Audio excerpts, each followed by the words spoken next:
வணக்கம். ஜெம் செய்திகளுக்காக நான் அரசு. இந்திய நேரப்படி காலை 8:30 மணி செய்திகள். முதலில் ஜெம் தலைப்புச் செய்திகளை காணலாம். இந்தியாவின் பொருளாதார வளர்ச்சிக்கும் ஈடுபாட்டிற்கும் ஊக்கமாக திகழ வேண்டும். இந்திய வெளியுறவு சேவை பயிற்சி அதிகாரிகளுக்கு பிரதமர் மோடி வலியுறுத்தல். சென்னையில் புதிய தாழ்தள குளிர்சாதன மின்சார பேருந்துகளின் சேவையை தொடங்கி வைக்கிறார் முதலமைச்சர் விஜய். 7 பணிமனைகளில் இருந்து குளிர்சாதன மின்சார பேருந்து சேவையை இயக்க திட்டம்.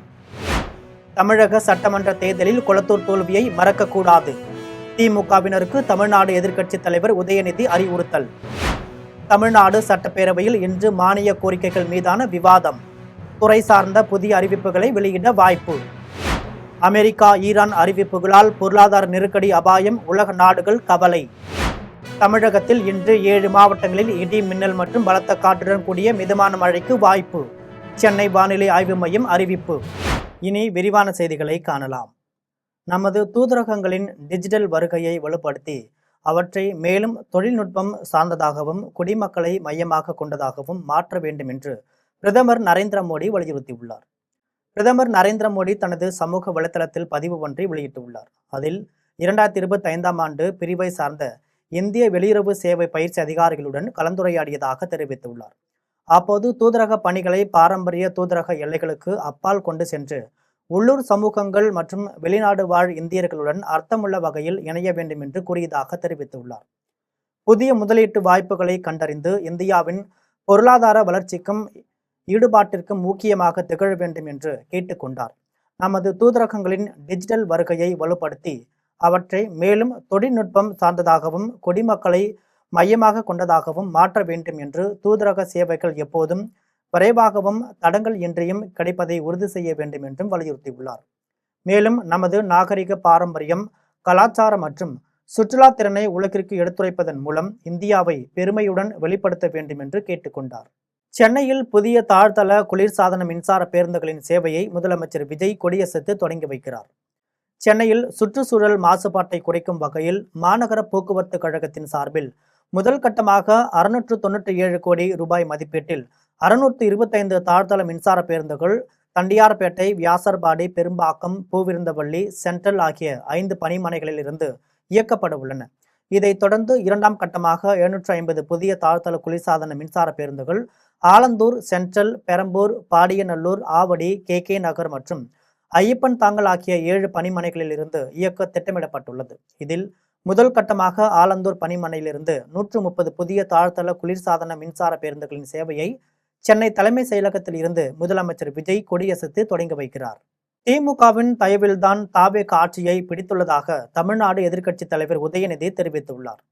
சென்னை துறைமுகம் தொகுதியில் திமுக சார்பில் நலத்திட்ட உதவிகள் வழங்கும் விழா நடைபெற்றது. இதில் தமிழ்நாடு எதிர்க்கட்சித் தலைவர் உதயநிதி கலந்து கொண்டு பொதுமக்களுக்கு நலத்திட்ட உதவிகளை வழங்கி உரையாற்றினார். அப்போது பேசிய அவர் 2026 சட்டப்பேரவை தேர்தலில் நமது எதிரி யார் என தெரியாமல் இருந்தோம் என்றும் தற்போது எதிரி யார் என தெரிந்துவிட்டது, ஆகையால் மீண்டும் வெற்றி வாய்ப்பை இழக்க மாட்டோம் என்றும் தெரிவித்தார். திமுகவின் தோல்விக்கு பல்வேறு காரணங்களை சொல்லி நம்மை நாமே சமாதானம் செய்து கொள்ளலாம், ஆனால் கொளத்தூர் தோல்வியை மறக்கக்கூடாது என்று கூறினார். திமுகவினர் அதை ஒரு பாடமாக எடுத்துக்கொள்ள வேண்டும் என்று கேட்டுக்கொண்டார். தாவேகாவின் வெற்றியே ஒரு விபத்து தான் என்றும் திமுகவின் தயவில்தான் தாவேக ஆட்சியை பிடித்துள்ளதாகவும் தெரிவித்தார்.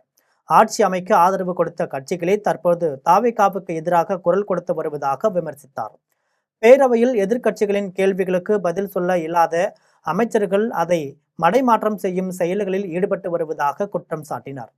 மேலும் முதல் முறையாக சட்டப்பேரவை நிகழ்வுகளை நேரலையில் ஒளிபரப்பு செய்தது திமுக ஆட்சியில்தான் என்று தெரிவித்தார்.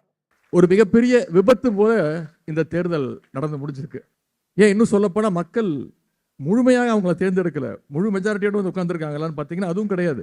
ஒரு கட்சியை ஆட்சியை பிடிக்கணும்னா 118 சீட்டுகள் பிடிக்கணும். இப்போ இருக்கக்கூடிய ஆட்சியாளர்கள் வெறும் 108 சீட்டு மட்டும்தான் ஜெயிச்சாங்க. இன்னும் சொல்ல போனால் நம்முடைய தலைவர் பேரை சொல்லி நம்முடைய உடன்பிறப்புகள் களத்தில் வேலை பார்த்து வெற்றி பெற்றவங்களுடைய தயவுல தான் இன்னைக்கு இந்த ஆட்சி நடந்துட்டு இருக்கு. நாம தைரியமா சொல்லலாம், நம்மளோட தயவுல தான் இன்னைக்கு இந்த ஆட்சி நடந்துட்டு இருக்கு.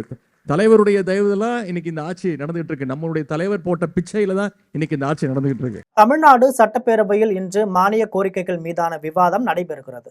தமிழ்நாடு சட்டப்பேரவையில் இன்று மானிய கோரிக்கைகள் மீதான விவாதம் நடைபெறுகிறது. இதில் இயற்கை வளங்கள் துறை, தொழில் முதலீட்டு ஊக்குவிப்பு மற்றும் வர்த்தகத்துறை, தகவல் தொழில்நுட்பவியல் மற்றும் டிஜிட்டல் சேவைகள் ஆகிய துறைகள் மீதான மானிய கோரிக்கை விவாதம் நடக்கிறது. இந்த விவாதத்தில் ஆளுங்கட்சி மற்றும் எதிர்க்கட்சி உறுப்பினர்கள் கலந்து கொண்டு உரையாற்றுவார்கள். இதைத் தொடர்ந்து உறுப்பினர்களின் கேள்விகளுக்கு இயற்கை வளங்கள் துறை அமைச்சர் DK பிரபு, தொழில்துறை அமைச்சர் கீர்த்தனா, தகவல் தொழில்நுட்பம் துறை அமைச்சர் குமார் ஆகியோர் பதில் அளித்து உரையாற்றுவார்கள்.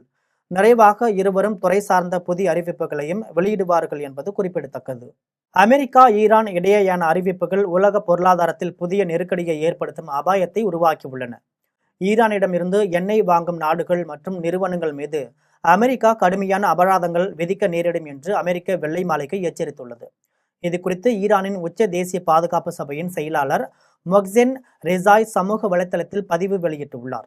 அதில் அமெரிக்கா தனது பொருளாதார போரை தொடர்ந்தால் ஹோர்முஸ் நீரிணை வழியாகவோ அல்லது வளைகுடாவின் வேறு எந்த பகுதியில் இருந்தோ ஒரு சொட்டு எண்ணெய் கூட ஏற்றுமதி செய்யப்படாது என்று திட்டவட்டமாக தெரிவித்துள்ளார். மேலும் அமெரிக்காவின் இந்த பொருளாதார போருக்கு ஆதரவு தரும் அல்லது பங்கேற்கும் எந்த ஒரு நாடும் ஈரான் மீது போர் தொடுப்பதற்கு சமமாக பார்க்கப்படும் என்று எச்சரித்துள்ளார். இந்த நிலையில் ஹோர்முஸ் நீரிணை முடக்கப்பட்டிருப்பதால் உலகளாவிய எரிபொருள் விநியோகம் பாதிக்கப்பட்டுள்ள சூழலில் அமெரிக்கா, ஈரான் இடையேயான இந்த மோதல் போக்கு உலக பொருளாதாரத்தில் புதிய நெருக்கடியை ஏற்படுத்தும் அபாயத்தை உருவாக்கியுள்ளதாக பல்வேறு நாடுகள் கவலை தெரிவித்துள்ளன.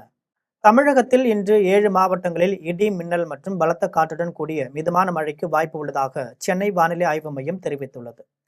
சென்னை வானிலை ஆய்வு மையம் வெளியிட்டுள்ள அறிக்கையில் தமிழக கடலோர பகுதிகளில் கீழ்நிலை வளிமண்டலத்தில் ஒரு பலவீனமான காற்றழுத்த தாழ்வு பாதை நிலவுவதாக தெரிவித்துள்ளது. இதன் காரணமாக இன்று கோவை, நீலகிரி மாவட்டத்தில் ஓரிரு இடங்களில் இடி, மின்னல் மற்றும் பலத்த காற்றுடன் கூடிய பலத்த மழைக்கு வாய்ப்பு உள்ளதாக தெரிவித்துள்ளது. மேலும் சென்னை, திருவள்ளூர், ராணிப்பேட்டை, வேலூர் மற்றும் புதுக்கோட்டை மாவட்டங்களில் ஒரு சில இடங்களில் இடி, மின்னல் மற்றும் பலத்த காற்றுடன் கூடிய மிதமான மழைக்கு வாய்ப்பு உள்ளது. சென்னை மற்றும் புறநகர் பகுதிகளில் இரவு நேரங்களில் இடி, மின்னலுடன் கூடிய மிதமான மழைக்கு வாய்ப்பு உள்ளதாக தெரிவித்துள்ளது. பள்ளிகளிடம் லஞ்சம் பெற்றதற்குத்தானே சாட்சி என்று கூறிய அமைச்சர் மரிய வில்சன் மீது லஞ்ச ஒழிப்புத்துறையில் புகார் கொடுத்து விசாரிக்க வேண்டும் என்று முன்னாள் அமைச்சர் அன்பில் மகேஷ் வலியுறுத்தியுள்ளார். சென்னை தேனாம்பேட்டையில் உள்ள திமுக தலைமையகத்தில் முன்னாள் அமைச்சர் அன்பில் மகேஷ் செய்தியாளர்களிடம் பேசினார். அப்போது திமுக ஆட்சியில் பள்ளிகளிடம் லஞ்சம் பெற்றதற்குத்தானே சாட்சி என அமைச்சர் மரிய வில்சன் பேசியதற்கு அவர் மீது லஞ்ச ஒழிப்புத்துறையில் புகார் கொடுத்து விசாரிக்க வேண்டும் என்று வலியுறுத்தினார். குறிப்பாக ஒரு 2 மாதத்துக்கு முன்பாக பார்த்தீங்கன்னா, ஒருத்தர் என் மீது ஒரு அவதூறை போட்டு இந்த மாதிரியான சில பிரச்சனைகள் நடந்திருக்கின்றது. ஒரு குறிப்பிட்ட பகுதியில் ஒரு அலுவலகத்தை வச்சு இவங்கெல்லாம் செஞ்சுருக்காங்க. அப்படிங்கும் பொழுது 50 கோடி ரூபாய் அவர் மீது நான் மான நஷ்ட வழக்கை நான் போட்டு அதில் ஸ்பெசிஃபிக்காக என்னோட அஃபிடவிட்டை நான் மென்ஷன் பண்ணியிருக்கேன். இவர் இந்த ஏரியாலாம் சொல்லியிருக்காரு, இதுக்கும் எனக்கும் சம்பந்தமே இல்லைன்னு சொல்லி இன்னைக்கு அவர் மேலேயும் ஒரு வழக்கு போடப்பட்டது. மனிதர்கள், காட்டு விலங்குகள் மோதலுக்கு தீர்வு காணப்படும் என்று சட்டப்பேரவையில் முதலமைச்சர் அறிவித்துள்ளதற்கு பாஜக சட்டமன்ற உறுப்பினர் போஜராஜன் நன்றி தெரிவித்துள்ளார். சட்டப்பேரவைக்கு வெளியே பாஜக சட்டமன்ற உறுப்பினர் போஜராஜன் செய்தியாளர்களிடம் பேசினார். அப்போது காட்டு விலங்குகள் மனிதர்களிடையே ஏற்படும் மோதலுக்கு நிரந்தர தீர்வு காண வேண்டும் என சட்டப்பேரவையில் பேசியதாக கூறினார். இது குறித்து முதலமைச்சர் அறிவிப்பு வெளியிட்டுள்ளதற்கு நன்றி தெரிவித்தார். 110 விதியின்படி இன்று மாண்புமிகு முதல்வர்கள் 3 அறிவிப்பை தந்தார்கள். அது ஏற்கனவே அவருடைய தேர்தல் வாக்குறுதிகளை தேர்தல் நேரத்தில் தந்த வாக்குறுதிகள், அதையே நாம் எல்லோரும் வற்புறுத்தி அந்த வாக்குறுதிகளை, நிதி நிலைமை மோசமாக இருந்தாலும் கூட எந்த வாக்குறுதிகளை தேர்தலில் நீங்கள் கொடுத்தீர்களோ அந்த வாக்குறுதிகளை நிறைவேற்ற வேண்டும் என்ற அடிப்படையில் நாங்கள் எல்லோரும் வலியுறுத்தி இருந்தோம்.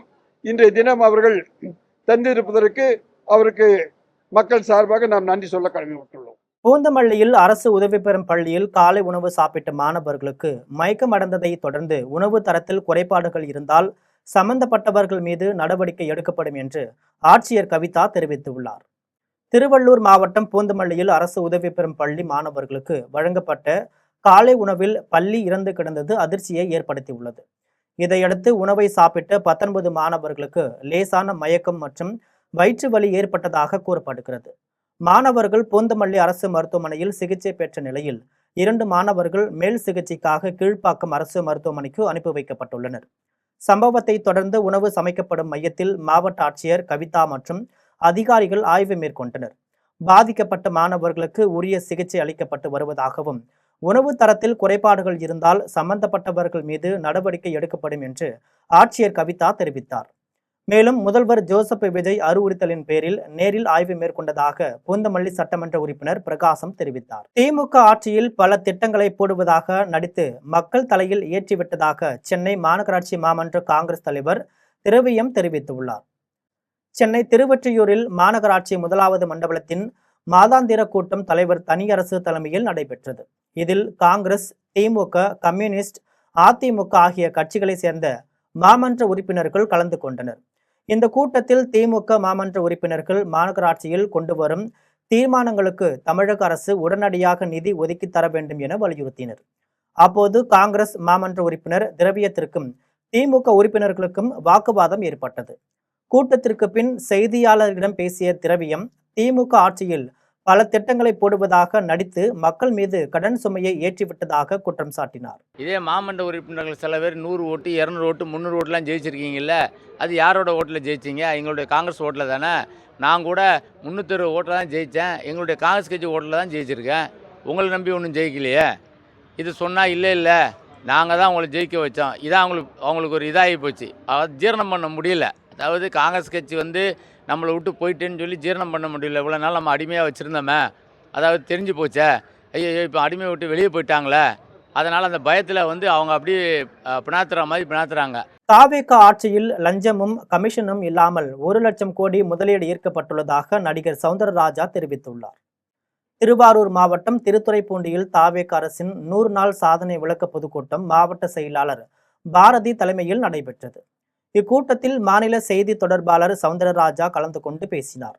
அப்போது தமிழ்நாட்டில் தாவேக ஆட்சியின் 100 நாட்களில் 1 லட்சம் கோடி ரூபாய் முதலீடு கொண்டு வரப்பட்டுள்ளதாக தெரிவித்தார். லஞ்சம் இல்லாமல், ஊழல் இல்லாமல் வெளிப்படையான ஆட்சியை முதலமைச்சர் விஜய் நடத்தி வருவதாக கூறினார். பெண்களுக்கு என்ன கொடுத்த வாக்குறுதிகள் எங்கன்னு கேள்வி கேட்கிறாங்க. 2500 மாசம் கொடுத்துட்டீங்களா? அது கொடுத்தீங்க. நீங்க தான் 10 லட்சம் கோடி கடன் வச்சுட்டு கஜானாவை வலிச்சுட்டு எடுத்து போயிட்டீங்களே, எப்படி கொடுக்க முடியும்? இங்க படிச்சவங்களுக்கு தெரியும், மக்கள் இன்னும் நிறைய மக்களுக்கே புரியுது. ஆனாலும் நான் சொல்ல வேண்டியிருக்கு, 10 லட்சம் கோடி கடன் வச்சுட்டு போயிருக்கீங்க. அதை எப்படி நாங்க அதை சரி பண்ணி அந்த சிஸ்டத்தை சரி பண்றதுக்கே உங்களுக்கு கால அவகாசம் வேணும். முன்னாள் முதல்வர் ஐயா ஸ்டாலின் அவர்கள் சொன்னாரு, 6 மாசத்துக்கு ஒண்ணுமே நாங்க பேச மாட்டோம்னு சொன்னாரு. 3 மாசம் முடியல கதறாரு. 3 மாசம் கதறாரு. ஆட்சியை கவுத்துருவோம் சொல்லி என்னமோ பண்றாரு. மார்த்தாண்டம் பகுதியில் உள்ள தனியார் பொறியியல் கல்லூரியில் நடைபெற்ற ஓணம் விழா கொண்டாட்டத்தில் குமரி பாராளுமன்ற உறுப்பினர் விஜய் வசந்த் கலந்து கொண்டு சிறப்பித்தார். கேரள மக்களின் பாரம்பரிய பண்டிகையான ஓணம் பண்டிகை நாளை வெகு விமர்சையாக கொண்டாடப்பட உள்ளது. இந்த நிலையில் கேரளாவை ஒட்டி உள்ள குமரி மாவட்டத்திலும் ஓணம் கொண்டாட்டம் களை கட்டியுள்ளது. இதன் ஒரு பகுதியாக மார்த்தாண்டம் பகுதியில் உள்ள தனியார் பொறியியல் கல்லூரியில் ஓண விழா கோலாகலமாக கொண்டாடப்பட்டது. முன்னதாக கல்லூரி மாணவ மாணவிகள் கேரள கலாச்சார ஆடை அணிந்து செயற்கை யானை மற்றும் ஒட்டகம் மீது மாவேலி மன்னனை அமர செய்து செண்டை மேளம், பூக்காவடி, கேரள பாரம்பரிய களரி பயிற்று, தையம், கதகளி உள்ளிட்ட கலை நிகழ்ச்சிகளுடன் மேளதாளங்கள் முழங்க ஆட்டம் பாட்டத்துடன் ஊர்வலமாக அழைத்து வந்து கல்லூரி வளாகத்தில் அத்திப்பூ கோலமிட்டு பானை உடைத்தல், வடம் எழுத்தல், திருவாதிரை நடனம் உள்ளிட்ட கலை நிகழ்ச்சிகளுடன் கொண்டாடி மகிழ்ந்தனர். இந்த விழாவில் குமரி பாராளுமன்ற உறுப்பினர் விஜய் வசந்த் கலந்து கொண்டு சிறப்பித்தார். வந்தவாசி அருகே உள்ள அரசு உயர்நிலைப் பள்ளியில் தமிழ் இலக்கிய மன்றம் தொடங்கி வைக்கப்பட்டது. திருவண்ணாமலை மாவட்டம் வந்தவாசி அடுத்த அத்திப்பாக்கம் அரசினர் உயர்நிலைப் பள்ளியில் தமிழ் இலக்கிய மன்ற தொடக்க விழா பள்ளி தலைமை ஆசிரியர் சரவணன் தலைமையில் நடைபெற்றது. சிறப்பு அழைப்பாளராக திருவண்ணாமலை திருக்குறள் தொண்டு மைய நிறுவனர் குப்பன் பங்கேற்று தமிழ் இலக்கிய மன்றத்தை தொடங்கி வைத்து சிறப்புரையாற்றினார். அப்போது தமிழ் மொழியின் சிறப்பையும் தமிழ் மொழியை பறைசாற்றிய பாரதியார் பற்றியும் சட்டத்தை படித்த அம்பேத்கரை பற்றியும் எடுத்துரைத்தார். மேலும் தமிழ் இலக்கியங்களை கற்பதற்கு கற்றபடி நடப்பதற்கும் இந்த இலக்கிய மன்றம் வழிவகை செய்யட்டும் என்று கூறினார். இந்நிகழ்வில் ஓய்வு பெற்ற வட்டார கல்வி அலுவலர் ரங்கநாதன், வந்தை வட்ட கோட்டை தமிழ் சங்க செயலாளர் சீனிவாசன், கவிஞர்கள், பள்ளி ஆசிரியர்கள் மற்றும் மாணவ மாணவிகள் ஏராளமானோர் கலந்து கொண்டனர். செஞ்சியில் பால் நிறுத்தம் போராட்டத்தின் காரணமாக சுமார் 300 லிட்டர் வரை பால் கொள்முதல் குறைந்துள்ளது என ஆலம்பூண்டி கூட்டுறவு சங்கம் சார்பில் தெரிவிக்கப்பட்டுள்ளது. விழுப்புரம் மாவட்டம் செஞ்சி அடுத்த ஆலம்பூண்டி பகுதியில் செயல்பட்டு வரும் பால் உற்பத்தியாளர்கள் கூட்டுறவு சங்கம் முன்பு பால் உற்பத்தியாளர் நல சங்கம் விழுப்புரம் மாவட்ட தலைவர் குண்டு ரெட்டியார் தலைமையில் ஆர்ப்பாட்டம் நடைபெற்றது. இந்த ஆர்ப்பாட்டத்தில் பால் கொள்முதல் விலையை லிட்டருக்கு 45 ரூபாயாக உயர்த்த வேண்டும், அரசு ஊக்கத்தொகை 3 ரூபாய் என்பதை 6 ரூபாயாக உயர்த்தி தர வேண்டும் உள்ளிட்ட பல்வேறு கோரிக்கைகளை வலியுறுத்தி பால் நிறுத்த போராட்டம் நடைபெற்றது. அப்போது பாலை கீழே ஊற்றியும் மேலும் தமிழ்நாடு அரசு பால் உற்பத்தியாளர்களின் கோரிக்கைகளை உடனே நிறைவேற்ற வலியுறுத்தியும் முழக்கங்கள் எழுப்பினர். இப்போராட்டத்தின் கூட்டுறவு சங்கத்தில் சுமார் 300 லிட்டர் பால் வரை கொள்முதல் குறைந்துள்ளது என ஆலம்பூண்டி கூட்டுறவு சங்கம் சார்பில் தெரிவிக்கப்பட்டுள்ளது. சென்னையில் நடைபெற்ற தமிழ்நாடு யோகா திருவிழாவில் 72,000 நொடிகள் யோகாசனம் செய்து உலக சாதனை படைத்துள்ளனர். சென்னை நொளம்பூரில் இந்திய யோகா கழகத்தின் இணை மையமான குளோபல் ஸ்கூல் ஆஃப் யோகா சார்பில் தமிழ்நாடு யோகா திருவிழா நடைபெற்றது. இதில் தொடர்ந்து 72,000 நொடிகள் யோகாசனங்கள் செய்தனர். இந்த முயற்சி global book of yoga records அமைப்பின் உலக சாதனையாக பதிவு செய்யப்பட்டது. இங்கு நடைபெற்ற யோகாசன போட்டிகளில் தமிழ்நாடு முழுவதிலும் இருந்து வந்த மாணவ மாணவிகள், யோகா ஆசிரியர்கள் கலந்து கொண்டனர். போட்டிகளில் வெற்றி பெற்றவர்களுக்கு கோப்பைகள், பதக்கங்கள், சான்றிதழ்கள், விருதுகள் வழங்கப்பட்டன. அரக்கோணம் நகர மளிகை வியாபாரிகள் சங்கம் சார்பில் பொது தேர்வில் அதிக மதிப்பெண் எடுத்த மாணவர்களுக்கு பாராட்டு விழா நடைபெற்றது. ராணிப்பேட்டை மாவட்டம் அரக்கோணம் நகர மளிகை வியாபாரிகள் சங்கத்தின் கூட்டம் தலைவர் எத்திராஜ் தலைமையில் நடைபெற்றது. இதில் கோட்டாட்சியர் ரமேஷ், காவல் துணை கண்காணிப்பாளர் பொன்னுசாமி ஆகியோர் கலந்து கொண்டு 10ஆம் வகுப்பு 12ஆம் வகுப்பு பொதுத் தேர்வில் அதிக மதிப்பெண் பெற்ற மாணவர்களுக்கு பரிசு வழங்கி பாராட்டினர். இதில் தமிழ்நாடு வணிகர் சங்கங்களின் பேரமைப்பு வேலூர் மாவட்ட தலைவர் ஞானவேல், ராணிப்பேட்டை மாவட்ட தலைவர் சரவணன், மாவட்ட செயலாளர் வேல்முருகன், அரக்கோணம் நகர செயலாளர் ராஜேஷ், பொருளாளர் மகாதேவன் உட்பட ஏராளமானோர் கலந்து கொண்டனர். ஒட்டன்சத்திரம் காந்தி காய்கறி சந்தையில் வழக்கத்தை விட சுமார் 8 கோடி வரை வர்த்தகம் நடைபெற்றதால் விவசாயிகளும் வியாபாரிகளும் மகிழ்ச்சி அடைந்துள்ளனர். திண்டுக்கல் மாவட்டம் ஒட்டன்சத்திரம் காந்தி காய்கறி சந்தையில் சாதாரண நாட்களில் 400 முதல் 500 டன் வரை காய்கறிகள் வரத்து இருந்து வந்தது. இந்த நிலையில் கேரளத்தில் நடைபெறவுள்ள ஓணம் பண்டிகையையொட்டி சுமார் 1000 டன்னுக்கு மேல் காய்கறிகள் விற்பனைக்கு கொண்டு வரப்பட்டன. ஓணம் பண்டிகை என்பதால் காய்கறிகளின் தேவை அதிகரிப்பால் அனைத்து காய்கறிகளின் விலையும் கணிசமாக உயர்ந்து விற்பனையானது. இதனால் சாதாரண நாட்களில் 3 கோடி வரை வர்த்தகம் நடைபெற்ற நிலையில் ஓணம் பண்டிகையை ஒட்டி நடைபெற்ற சந்தையில் சுமார் 8 கோடி வரை வர்த்தகம் நடைபெற்றதால் விவசாயிகளும் வியாபாரிகளும் மகிழ்ச்சி அடைந்தனர். மத்திய அரசு கோதாவரி காவிரி இணைப்பு என்கிற பெயரில் கர்நாடகத்திற்கு துணை போவதாகவும் இதனால் தமிழ்நாடு பேரழிவை சந்திக்கும் என்றும் விவசாய சங்க தலைவர் பாண்டியன் தெரிவித்துள்ளார். திருவாரூர் மாவட்டம் மன்னார்குடியில் தமிழக அனைத்து விவசாய சங்கங்களின் ஒருங்கிணைப்பு குழு தலைவர் பாண்டியன் செய்தியாளர்களிடம் பேசினார். அப்போது பரந்தூர் விமான நிலைய திட்டத்தை கைவிட்டுள்ளதை வரவேற்பதாக தெரிவித்தார். இதனால் தொழில் முதலீடுகள் ஆந்திரத்திற்கு செல்லும் என திமுக கூறுவது பொய் என கூறினார். கோதாவரி காவிரி இணைப்பு என்கிற பெயரில் கர்நாடகத்திற்கு மத்திய அரசு துணை போவதாக அச்சம் தெரிவித்தார். தமிழக எல்லையான ராசிமணலில் பெருந்தலைவர் காமராஜர் அடிக்கல் நாட்டிய இடத்தில் தமிழ்நாடு அரசு புதிய அணையை கட்டுவதற்கு மத்திய அரசு அனுமதி தர வேண்டும் என்று பாண்டியன் வலியுறுத்தினார். பரந்தூர் விமான நிலையம் கைவிடப்பட்டதை தொடர்ந்து அம்பேத்கர் சிலைக்கு மாலை அணிவித்து பொதுமக்களுக்கு இனிப்புகளை வழங்கி கிராம மக்கள் கொண்டாடினர். காஞ்சிபுரம் மாவட்டம் பரந்தூர் மற்றும் அதனை சுற்றியுள்ள ஏகனாபுரம் உள்ளிட்ட 13 கிராமங்களை ஒன்றிணைத்து 4750 ஏக்கர் நிலப்பரப்பில் மத்திய மாநில அரசு புதிய பசுமை வெளி விமான நிலையம் அமைக்க அறிவிப்பு தெரிவித்தது. இதனைத் தொடர்ந்து 2021ஆம் ஆண்டு முதல் ஏகனாபுரம் உள்ளிட்ட கிராம மக்கள் தொடர்ந்து பல்வேறு கட்ட போராட்டத்தில் ஈடுபட்டு வந்தனர். தாவேக தலைவர் விஜய் தனது பொதுவெளி அரசியல் பயணத்தை பரந்தூரில் துவங்கிய போதே விவசாயத்தை பாதிக்கும் வகையில் விமான நிலையம் அமையக்கூடாது என்று தெரிவித்தார். புதிதாக தாவேக ஆட்சி அமைந்த பிறகு புதிய விமான நிலையம் பணிகள் நிறுத்தப்பட்டுள்ளது. இந்த நிலையில் தமிழக முதல்வர் விஜய் சட்டமன்றத்தில் விமான நிலையம் கைவிடப்பட்டதாக அறிவிப்பு அளித்ததை தொடர்ந்து ஏகனாபுரம் பேருந்து நிலையம் அருகே உள்ள அம்பேத்கர் சிலைக்கு மாலை அணிவித்து பட்டாசு வெடித்தும் பொதுமக்களுக்கு இனிப்புகளை வழங்கியும் கிராம மக்கள் கொண்டாடினர். கடலூர் மாவட்டம் விருத்தாசலத்தில் காங்கிரஸ் இயக்க சீரமைப்பு திட்டத்தின் கீழ் நடைபெற்ற கூட்டத்தில் இரு பிரிவினரிடையே தள்ளுமுள்ளு ஏற்பட்டது. விருத்தாசலத்தில் காங்கிரஸ் சீரமைப்பு திட்டம் கூட்டம் நடைபெற்றது. இதில் நாடாளுமன்ற உறுப்பினர் விஷ்ணு பிரசாத் அணியும் சட்டமன்ற உறுப்பினர் ராதாகிருஷ்ணன் அணியும் கலந்து கொண்டனர்.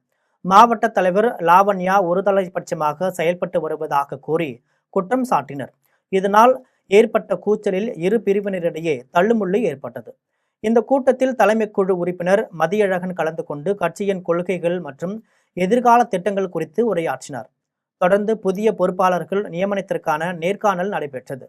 நிகழ்ச்சியில் காமராஜ், மணலூர் கண்ணன், செந்தமிழ் செல்வன் உள்ளிட்ட நிர்வாகிகள் விண்ணப்ப படிவங்களை நிரப்பி வழங்கினர். ஈச்சனாரி பகுதியில் உள்ள தனியார் கல்லூரியில் நடைபெற்ற ஓணம் கொண்டாட்டத்தில் மாணவ மாணவிகள் ஒருவருக்கொருவர் ஓணம் வாழ்த்துக்களை தெரிவித்து மகிழ்ச்சியை பகிர்ந்து கொண்டனர். கோவை ஈச்சனாரி பகுதியில் உள்ள தனியார் கல்லூரியில் ஓணம் பண்டிகையை முன்னிட்டு மாணவ மாணவிகள் பாரம்பரிய உடைகள் அணிந்து உற்சாகமாக கொண்டாடினர். கேரளாவின் பாரம்பரிய செண்டை மேளம் முழங்க மாணவர்கள் ஆட்டம் பாட்டம் என மகிழ்ச்சியை வெளிப்படுத்தினர்.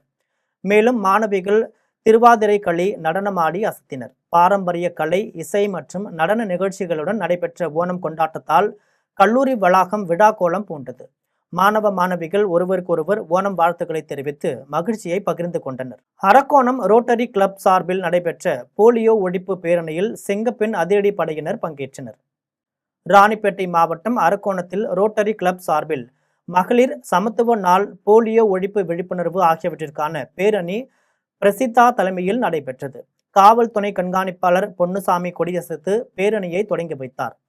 பேரணியில் பள்ளி, கல்லூரி மாணவர்கள் கலந்து கொண்டனர். இதில் ரோட்டரி கிளப்பை சேர்ந்த ரவிக்குமார், மணிகண்டன், கவிதா, போக்குவரத்து காவல் உதவி ஆய்வாளர் செல்வராஜ், சிங்கப்பெண் அதிரடி படை காவல் உதவி ஆய்வாளர் ரேவதி, ஜிஜேந்திரா, ஹரிகிருஷ்ணன், புவனேஸ்வரி, பொற்கொடி ஆகியோர் கலந்து கொண்டனர். கூத்தாநல்லூரில் நடைபெற்ற திருமண நிகழ்ச்சியில் மணமகன் ஊர்வலத்தின் போது போதைப் பொருள் குறித்து இளைஞர்கள் விழிப்புணர்வு ஏற்படுத்தியது பொதுமக்களின் கவனத்தை ஈர்த்தது.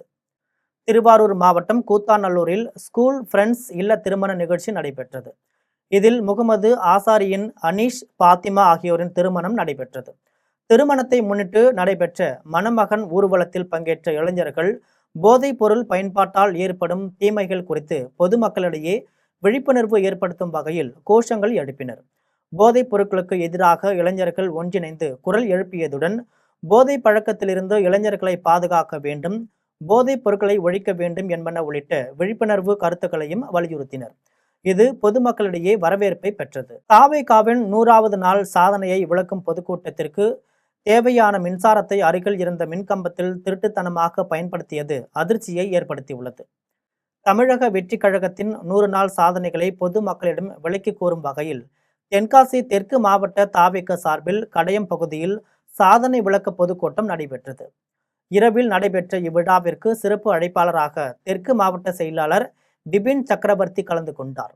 இந்நிகழ்ச்சியில் பிபின் சக்கரவர்த்தி மேடையில் பேச வருவதற்கு முன்பே கூட்டத்திற்கு வந்திருந்த பொதுமக்கள் கூட்டமாக கலைந்து சென்றனர். மேலும் பொதுக்கூட்டத்திற்கு தேவையான மின்சாரத்தை அருகில் இருந்த மின்கம்பத்தில் திருட்டுத்தனமாக பயன்படுத்தியது அதிர்ச்சியை ஏற்படுத்தியது. கடுக்கரை அருகே அரசு பள்ளி மாணவன் உயிர் மாய்க்கம் செய்து கொண்ட சம்பவம் குறித்து மாணவனின் பெற்றோர் நாகர்கோவிலில் ஆட்சியரை சந்தித்து மனு அளித்தனர். கன்னியாகுமரி மாவட்டம் கடுக்கரை அருகே ரத்தினபுரம் பகுதியைச் சேர்ந்த கவின் ஜெனிஸ் என்ற மாணவன் நாகர்கோவிலில் உள்ள அரசு மேல்நிலைப் பள்ளியில் 11ஆம் வகுப்பு படித்து வருகிறார். இவர் தன்னுடன் படிக்கும் மாணவியுடன் பேசியது தொடர்பாக எழுந்த பிரச்சனையில் கவின் ஜெனிஸின் பெற்றோரை அழைத்து ஆசிரியர்கள் கண்டித்துள்ளனர். இதனால் மனம் உடைந்த மாணவன் கவின் ஜெனிஸ் கடந்த 22ஆம் தேதி தூக்கிட்டு உயிர் மாய்க்கம் செய்து கொண்டார். மாணவனின் உடல் கூறு ஆய்விற்காக 3 நாட்களாக ஆசாரிப்பள்ளம் அரசு மருத்துவக் கல்லூரி மருத்துவமனையில் வைக்கப்பட்டுள்ளது. மாணவனின் உயிர் மாய்க்கத்திற்கு காரணமான ஆசிரியர்கள் மீது நடவடிக்கை எடுக்க பல்வேறு கட்ட போராட்டங்களும் நடைபெற்றது. இந்த நிலையில் கவின் ஜெனிஸின் தாயார் லென்சி மற்றும் உறவினர்கள் நாகர்கோவிலில் ஆட்சியர் பிரதாப் அவர்களை சந்தித்து மனு அளித்தனர். அதில் ஆசிரியர்களை கைது செய்யும் வரை எனது மகனின் உடலை வாங்க மாட்டேன் என தெரிவித்துள்ளனர். திண்டுக்கல் மாற்றுத்திறனாளிகள் அரசு செயலாளர் மற்றும் ஆணையாளர் ஆகியோரை பணியிட மாற்றம் செய்ய கோரி மதுரை ஆட்சியர் அலுவலகத்தில் முற்றுகை போராட்டத்தில் ஈடுபட்டனர். திண்டுக்கல் மாவட்டத்தில் பணியாற்றும் களப்பணியாளர்களுக்கு வழங்கப்படும் ஊதியத்தில் தனியார் தொண்டு நிறுவனம் 67 லட்சம் ரூபாய் முறைகேடு செய்துள்ளதை மாற்றுத்திறனாளிகள் நல அலுவலர் தங்கவேல் கண்டறிந்து மாற்றுத்திறனாளிகள் அரசு செயலாளர் மதுமிதா, ஆணையாளர் லட்சுமி ஆகியோரிடம் புகார் அளித்தார். இது குறித்து நடவடிக்கை எடுக்க வேண்டிய ஆணையாளர் முறைகேட்டை மூடி மறைக்க அலுவலர் தங்கவேலை சென்னை அலுவலகத்திற்கு பணியிட மாற்றம் செய்துள்ளார். இதை கண்டித்து திண்டுக்கல் மாற்றுத்திறனாளிகள் அரசு செயலாளர் மற்றும் மாற்றுத்திறனாளிகள் ஆணையாளர் ஆகியோரை பணியிட மாற்றம் செய்ய கோரி மதுரை ஆட்சியர் அலுவலகத்தை முற்றுகையிட்டு பணியாளர்கள் போராட்டத்தில் ஈடுபட்டனர். கன்னியாகுமரி மாவட்டம் குஞ்சாலுவிளை காரோடு சாலையை சீரமைக்க கோரி பாஜக சார்பில் போராட்டம் நடைபெற்றது. கன்னியாகுமரி மாவட்டம் குஞ்சாலுவிளை காரோடு சாலை பல ஆண்டுகளாக சீரமைக்கப்படாமல் குண்டும் குழியுமாக உள்ளது. இதை சீரமைக்க கோரி மாவட்ட நிர்வாகத்திற்கு பல முறை மனு கொடுத்தும் நடவடிக்கை எடுக்கவில்லை. இதை கண்டித்து பாஜகவின் பிரபாரி சுனில் தலைமையில் குஞ்சாலுவிளையில் ஆர்ப்பாட்டம் நடத்தினர். இந்த போராட்டத்தில் மாவட்ட பாஜக தலைவர் சுரேஷ் மற்றும் நிர்வாகிகள் கலந்து கொண்டனர். பணி நிரந்தரம், ஊதிய உயர்வு உள்ளிட்ட பல்வேறு கோரிக்கைகளை வலியுறுத்தி சென்னையில் ஊரக வாழ்வாதார இயக்கத்தின் அனைத்து பணியாளர்கள் சங்கத்தினர் உண்ணாவிரத போராட்டத்தில் ஈடுபட்டனர். சென்னை எழும்பூரில் உள்ள ராஜரத்தினம் மைதானம் அருகில் தமிழ்நாடு மாநில ஊரக வாழ்வாதார இயக்கம் அனைத்து பணியாளர்கள் சங்கம் சார்பில் பல்வேறு கோரிக்கைகளை வலியுறுத்தி ஒரு நாள் உண்ணாவிரத போராட்டம் நடத்தினர்.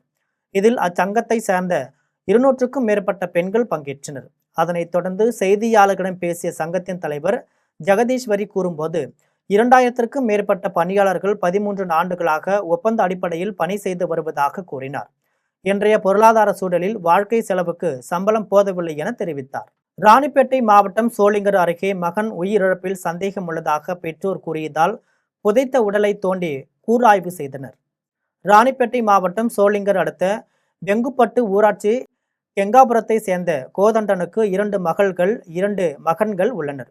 இவரின் மூத்த மகன் வினோத்குமார் அதே ஊரை சேர்ந்த ரசிதா என்பவரை காதலித்து இரு குடும்பத்தினரின் ஒப்புதலுடன் திருமணம் செய்து கொண்டார். திருமணத்திற்கு பின்னர் வினோத்குமார் தனது மனைவியுடன் ஆந்திர மாநிலம் கூடூரில் கூல்ட்ரிங்க்ஸ் கடை நடத்தி வந்தார். இந்த நிலையில் ஜூலை மாதம் அவருக்கு மயக்கம் ஏற்பட்டது. மருத்துவமனையில் வினோத்குமாரை பரிசோதித்த மருத்துவர்கள் அவருக்கு மஞ்சள் காமாலை இருப்பதாக தெரிவித்துள்ளனர். இதையடுத்து அவரை சென்னையில் உள்ள தனியார் மருத்துவமனையில் ஆகஸ்ட் 14ஆம் நாள் சேர்த்தனர். மறுநாள் சிகிச்சை பயனின்றி வினோத்குமார் உயிரிழந்தார். இதையடுத்து அவரது உடல் சொந்த ஊரான கெங்காபுரத்தில் அடக்கம் செய்யப்பட்டது. இந்த நிலையில் வினோத்குமார் குழந்தைகளுக்கும் உடல்நலக் குறைவு ஏற்பட்டு மருத்துவமனையில் சேர்த்து இப்போது உடல்நிலை சீராக உள்ளது. இதனால் மகனின் மரணத்தில் சந்தேகம் இருப்பதாக வினோத்குமாரின் தந்தை கோதண்டன் ராணிப்பேட்டை மற்றும் ஆந்திர மாநில காவல் கண்காணிப்பாளர்களிடம் புகார் அளித்துள்ளார். இதன் அடிப்படையில் இன்று ஆந்திர தமிழ்நாடு காவல்துறையினர் சோளிங்கர் வட்டாட்சியர் முன்னிலையில் வேலூர் அரசு மருத்துவர்கள் வினோத்குமார் உடலை தோண்டி எடுத்து கூராய்வு மேற்கொண்டனர். திருப்பரங்குன்றம் அருகே உள்ள ஸ்ரீ சக்தி மாரியம்மன் கோவிலில் ஜீர்ணோத்தாரண அஷ்டபந்தன மகா கும்பாபிஷேகம் நடைபெற்றது. மதுரை திருப்பரங்குன்றம் அருகே பசுமலை தியாகராஜர் குடியிருப்பில் உள்ள சக்தி மாரியம்மன் கோவிலில் ஜீர்ணோத்தாரண அஷ்டபந்தன மகா கும்பாபிஷேக விழா சிறப்பாக நடைபெற்றது. யாகசாலை பூஜைகள் தொடர்ந்து நடைபெற்ற நிலையில் பூர்ணாகுதி முடிந்து கலசங்கள் புறப்பாடு செய்யப்பட்டு சக்தி மாரியம்மன், திருப்பதி வெங்கடாஜலபதி, வீர ஆஞ்சநேயர், நவகிரக சன்னதி உள்ளிட்ட 5 விமானங்களுக்கு மகா கும்பாபிஷேகம் நடைபெற்றது. விழா ஏற்பாடுகளை கோவில் அறங்காவலர் ரவிச்சந்திரன் மற்றும் நிர்வாக குழுவினர் செய்திருந்தனர். தொடர்ந்து பக்தர்களுக்கு மாபெரும் அன்னதானமும் நடைபெற்றது. மீண்டும் ஜெம் தலைப்புச் செய்திகள். இந்தியாவின் பொருளாதார வளர்ச்சிக்கும் ஈடுபாட்டிற்கும் ஊக்கமாக திகழ வேண்டும். இந்திய வெளியுறவு சேவை பயிற்சி அதிகாரிகளுக்கு பிரதமர் மோடி வலியுறுத்தல். சென்னையில் புதிய தாழ்தள குளிர்சாதன மின்சார பேருந்துகளின் சேவையை தொடங்கி வைக்கிறார் முதலமைச்சர் விஜய். 7 பணிமனைகளில் இருந்து குளிர்சாதன மின்சார பேருந்து சேவையை இயக்க திட்டம். தமிழக சட்டமன்ற தேர்தலில் கொளத்தூர் தோல்வியை மறக்கக்கூடாது. திமுகவினருக்கு தமிழ்நாடு எதிர்க்கட்சித் தலைவர் உதயநிதி அறிவுறுத்தல். தமிழ்நாடு சட்டப்பேரவையில் இன்று மானிய கோரிக்கைகள் மீதான விவாதம். துறை சார்ந்த புதிய அறிவிப்புகளை வெளியிட வாய்ப்பு. அமெரிக்கா ஈரான் அறிவிப்புகளால் பொருளாதார நெருக்கடி அபாயம், உலக நாடுகள் கவலை. தமிழகத்தில் இன்று 7 மாவட்டங்களில் இடி மின்னல் மற்றும் பலத்த காற்றுடன் கூடிய மிதமான மழைக்கு வாய்ப்பு. சென்னை வானிலை ஆய்வு மையம் அறிவிப்பு. இத்துடன் ஜெம் செய்திகள் நிறைவடைகின்றன. மீண்டும் ஜெம் செய்திகள் மதியம் 1:30 மணிக்கு. உடனுக்குடன் செய்திகளை காண GemLive.tv என்ற இணையதளத்தில் இணைந்திருங்கள். நன்றி, வணக்கம்.